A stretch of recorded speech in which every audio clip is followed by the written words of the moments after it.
میں یہ پوچھنا چاہ رہا ہوں ابھی ایک اور آگے بڑھتے ہوئے، میاں صاحب کی گفتگو سے آپ کی بھی ملاقات ہوئی، جمعے کو آخری ملاقات ہوئی، وہیں پر آپ ہیں، تو آپ کو کیا تاثر ملا کہ نون لیگ یہ ارادہ رکھتی ہے کہ جب واپس آئیں تو 2018 کا جو کچھ بھی ہوا اس کے جو ذمہ داران ہیں جنرل فیض صاحب، باجوہ صاحب، ان کے خلاف کارروائی، ان کے احتساب کا ارادہ رکھتی ہے نون لیگ؟ یہ ہے میاں صاحب کا ارادہ؟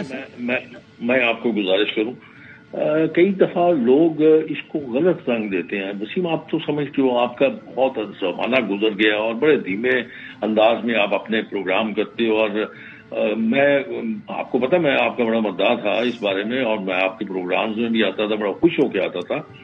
لیکن اب میں ذرا عمر کا تقاضا ہے، میں ذرا جلدی ہو جاتا ہوں، اپنا وہ دماغی جو ہوتا ہے وہ کھو جاتا ہوں جلدی سے، غصہ آ جاتا ہے نا. غصہ تو ہے نا، جب کوئی بات کرے گا تو غصے سے لیے 1-on-1 لے لیں گے نا، تو آپ مجھ پہ مجھے پتا ہے غصہ کریں گے تو ہم بات کر لیں گے معصومانہ انداز میں، مسئلہ نہیں ہے. جی میں وہی عرض کر رہا ہوں نا کہ میں اسی لیے آپ سے گزارش کر رہا ہوں کہ اب دیکھیں نا، اب بات یہ ہے کہ میاں صاحب کا آنا تو وہ یہ کوئی اگر کوئی کہتا ہے کہ جی وہ نہیں آئیں گے، وہ آئیں گے ضرور. ٹھیک ہے، وہ میں آپ کو اس کی میں آپ کو وجہ بیان کر دیتا ہوں نا. ہر کوئی اپنے ماں باپ کو پیار کرتا ہے، ان کی عقیدت کرتا ہے، ان کا، لیکن ان کا سب کچھ اسی لاہور شہر میں موجود ہے. ان کے والد کی قبر، ان کی والدہ کی، ان کی بیگم کی، ان کے بھائی کی. یہ تو آنے کی بات ہو گئی. ٹھیک ہے، میں وہ احتساب والا سوال تھا کہ وہ ارادہ رکھتے ہیں کہ احتساب، وہی پیار. جی جی. اچھا، اب یہ ہے کہ احتساب کا معاملہ آپ اس کو مثبت بھی لے سکتے ہیں، آپ اس کو منفی بھی لے سکتے ہیں.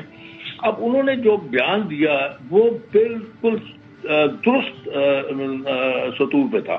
اچھا دیکھیں، اب اس کو تھوڑی دیر کے لیے آپ بھول جائیں کہ آپ ARY پہ بیٹھے.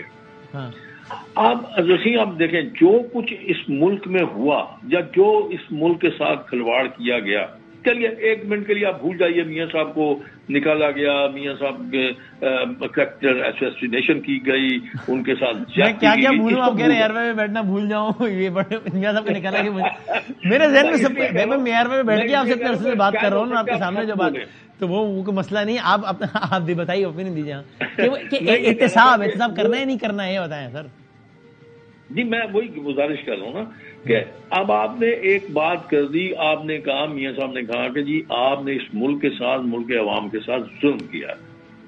اب یار وسیم کہیں تو بات رکے گی، کہیں تو آپ اپنے آپ کو بدلو گے کسی وقت. اب بدقسمتی کیا ہے؟ بدقسمتی ہماری یہ ہے کہ ہمارا انسٹیٹیوشن، جس کو ہم ڈیموکریٹک انسٹیٹیوشن کہتے ہیں، وہ سب سے کمزور ہے. جس کا جی چاہتا ہے اس کے اوپر انگلی اٹھا دیتا ہے، جس کا جی چاہتا ہے اس کو رگیٹ دیتا ہے. اب اس کو یار کبھی تو آپ کو مضبوط ہونا پڑے گا، کبھی تو کریں گے آپ کے اپنی پاؤں پہ کھڑے ہو جائیں، آپ مضبوط ہو جائیں. اب انہوں نے یہ مطلب کریں گے نا احتساب، اس کا مطلب جس طرح مشرف صاحب کا احتساب کرنے کی کوشش کی تھی، ویسے باجوہ صاحب اور فیض صاحب کا احتساب کرنے کی کوشش کریں گے.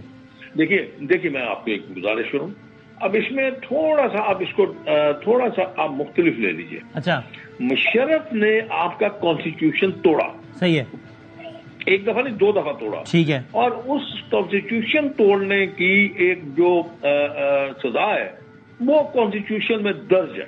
ٹھیک ہے. یہاں پہ تھوڑا سا مختلف ہے. آپ نے کانسٹیٹیوشن تو نہیں توڑا، لیکن آپ نے اس ملک کو برباد کیا، آپ نے اس ملک کے عوام کا جینا ڈوبر کر دیا اپنی اس خواہش کے پیچھے لگ کے.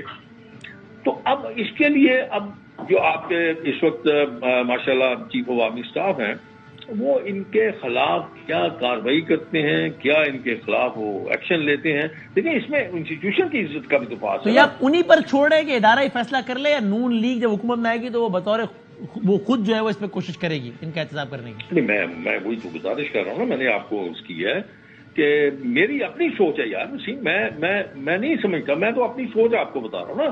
اور دوسرا اگر آپ یہ سمجھیں تو آپ دیکھیے کہ ہمارے ادارے کا تو ہر کوئی احتساب کر لیتا ہے، ہر کوئی احتساب میں آپ کو لے جاتا ہے. 20 ایسی ایجنسیاں جو آپ کا احتساب کرتی ہیں، اور یہاں پہ جو دوسرے ہیں ادارے، ان کا ایک قانون ہے، ان کا ایک پروسیجر ہے، ان کا ایک پرنسپل ہے، وہ اپنے ہی اندر گھومتے ہیں، اور وہ اس سے نہ باہر جاتے ہیں نہ اس کے اندر آتے ہیں۔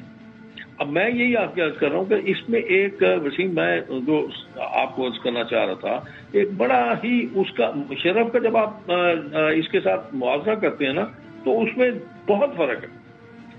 اس میں اس شخص نے جو توڑا تھا، اپنا آئین توڑا تھا، وہ حکومت کے پاس ایک حق موجود تھا کہ وہ اس کے خلاف آرٹیکل 6 کی کارروائی کرتے۔ ٹھیک ہے، اور آپ کو پتا کہ انہوں نے کیا بھی، لیکن آپ کو پتا پھر طاقتور بھی لوگ تھے، پھر اس کے بعد وہ لوگوں کا میاں صاحب کے ساتھ میرا بہتر کوئی ورکنگ ریلیشن بھی نہیں تھی، تو اس لیے میرے خیال میں وہ سارا معاملہ جو تھا فائر بیک ہو گیا، ورنہ تو سر میں آخری جس طرح مشرف صاحب کے خلاف کارروائی کی کوشش کی اور پھر معاملہ گڑبڑی ہو گیا نا، رولا ہی پڑ گیا، اس طرح دوبارہ اگر کہیں کچھ کرنے کی کوشش کریں گے دوبارہ معاملہ گڑبڑ نہیں ہو جائے گا؟